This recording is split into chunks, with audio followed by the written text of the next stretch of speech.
es retomar el tema del fraude electoral. El fraude tiene muchas formas, una de ellas es a pie de casilla, pero una de las formas que ha tenido es también el fraude cibernético, en el que a veces han sido cómplices los organismos electorales. Entonces, mi pregunta sería la siguiente. Aquí las elecciones son de las más caras del mundo. Cuestan más o menos $11 por persona, que es lo que cuestan en Estados Unidos. Y hay elecciones que han llegado a costar $25 por persona. En cambio, en lugares como Francia, la elección cuesta $1 por persona, o en Rusia, $0.50 por persona. Esto se debe a que hay un financiamiento muy grande a los partidos y también a los organismos electorales. Hay que recordar que el presidente del INE, aquí se ha informado ya, gana 178,000 pesos mensuales, y pensemos en todos los funcionarios que tienen sueldos desmedidos. Entonces, la pregunta sería si se ha considerado hacer una nueva reforma electoral para tratar de que los organismos electorales tengan un grado mayor de imparcialidad, y también para que la elección no cueste tanto en un país que tiene tantas carencias. Gracias.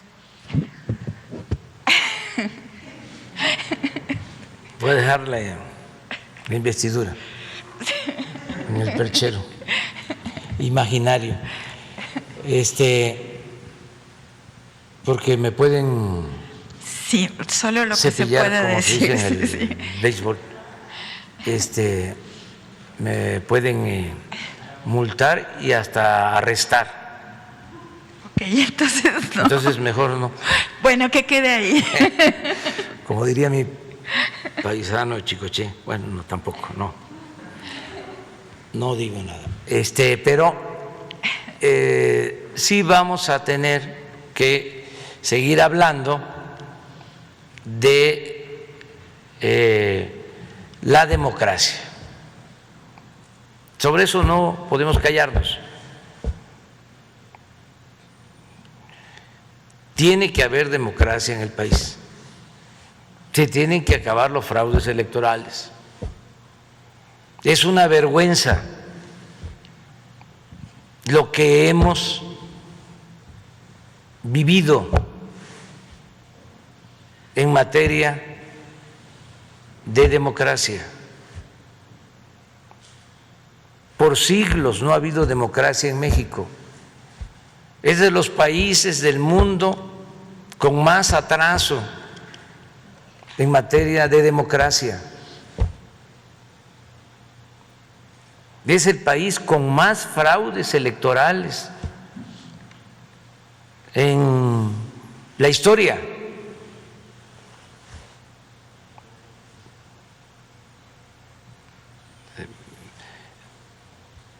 Se puede probar. Entonces, tenemos que heredar a las nuevas generaciones un país democrático, y se tienen que terminar todas las prácticas antidemocráticas, fraudulentas, la compra del voto, el tráfico con la pobreza de la gente, el reparto de las despensas, todo eso que es delito electoral. Y todas las formas de fraude, como tú lo mencionas. No solo aplicaban el relleno de las urnas o el acarreo o la entrega de dinero por voto, sino falsificaban actas en los cómputos, y últimamente el fraude cibernético, que lo aplicaron en el 2006.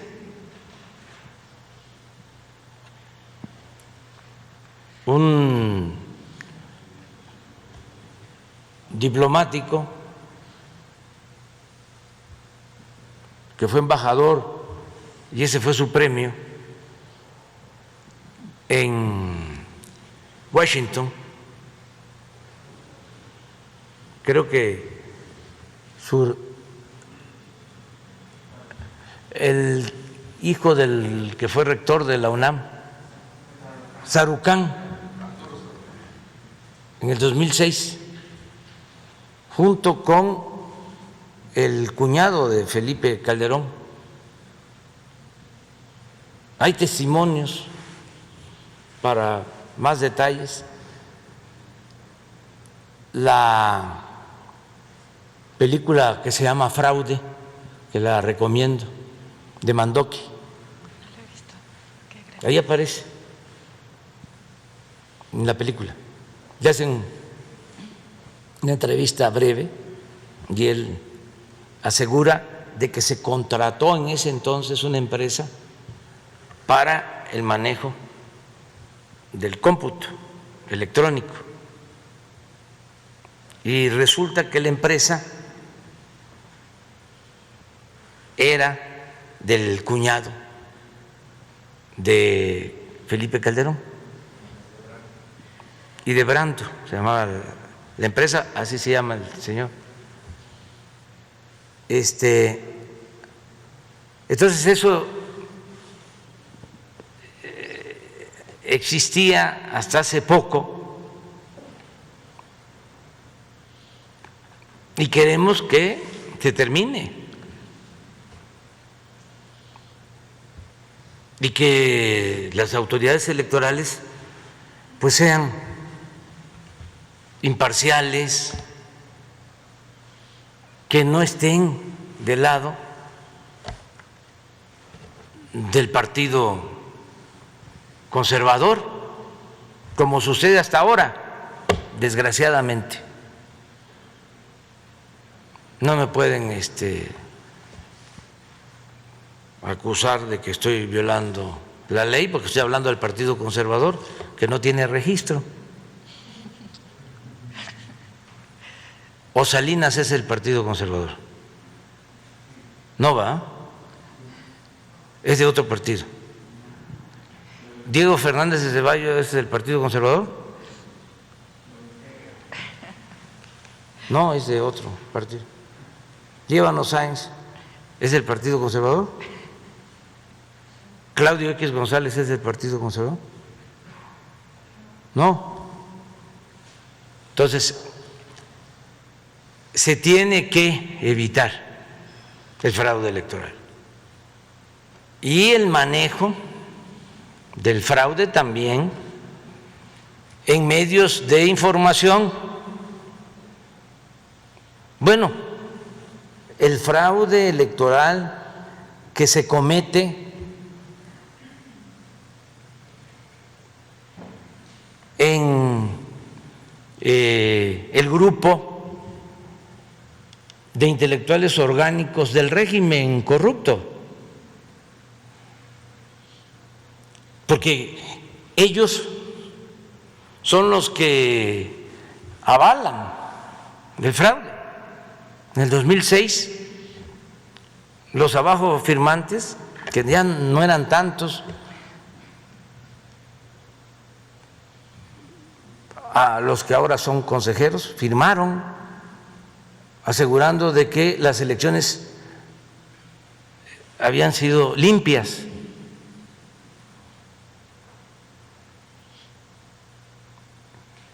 Pero no eran tantos, ¿eh? En ese entonces ese manifiesto, ¿no lo tienes por ahí? Que lo consigas, porque ahí estaba Krause y Aguilar Camín, ¿mande?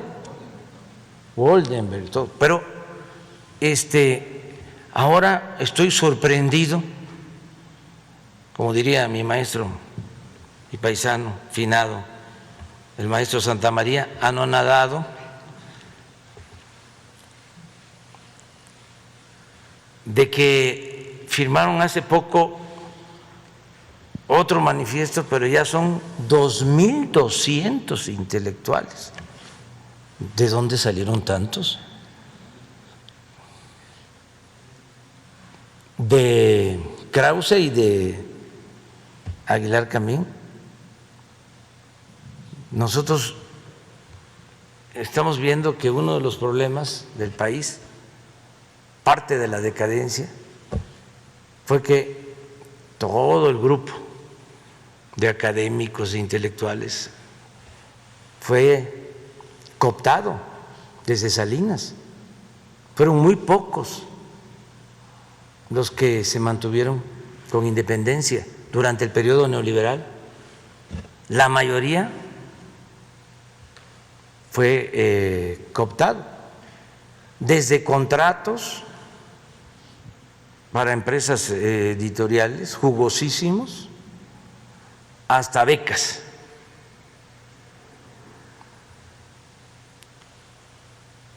Muchísimos. Pero ¿qué pasa ahora? De que todo ese grupo, en vez de contribuir, ayudar a la transformación, para desterrar de México el mal que más aqueja, el mal de la corrupción, en vez de eso se aferran a defender a ese régimen corrupto. Además, no solo no se pronuncian en contra de la corrupción o se definen a favor de la honestidad, sino que tampoco, y esto es lo más cuestionable, defienden a la gente humilde, a la gente pobre. Es una élite completamente separada del pueblo, una élite intelectual, individualista, acomodaticia, al servicio del régimen y lo más distante que pueda uno imaginar del pueblo, de la gente humilde, de la gente pobre. Al contrario, les molesta de que se ayude a la gente humilde, a la gente pobre. Un intelectual que les decía yo, que era director del periódico El Machete, Roger Bartra, y que ahora se pasó al Partido Conservador, y estaba yo leyendo o viendo una nota en las redes en donde me califica de retropopulista. Les dejo de tarea el que me definan qué es ser retropopulista, porque si apoyar a los pobres es ser retropopulista, pues entonces que me apunten en la lista. Es como lo de Krause, ¿no? Mesiánico, tropical. Pero sí que me sorprendió porque acuñó este nuevo término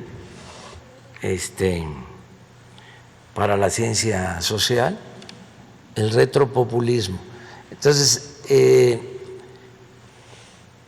el caso de el INE, tenemos que buscar que esté a la altura de las circunstancias, que respeten la voluntad del pueblo, que haya elecciones limpias y libres. Pero eso, como tú también lo sostienes, y yo lo comparto, depende de la gente. La libertad no se implora, la libertad se conquista. no es saber los directivos o consejeros del INE van a ser los jueces y ya. Nosotros como ciudadanos no hagamos nada. No,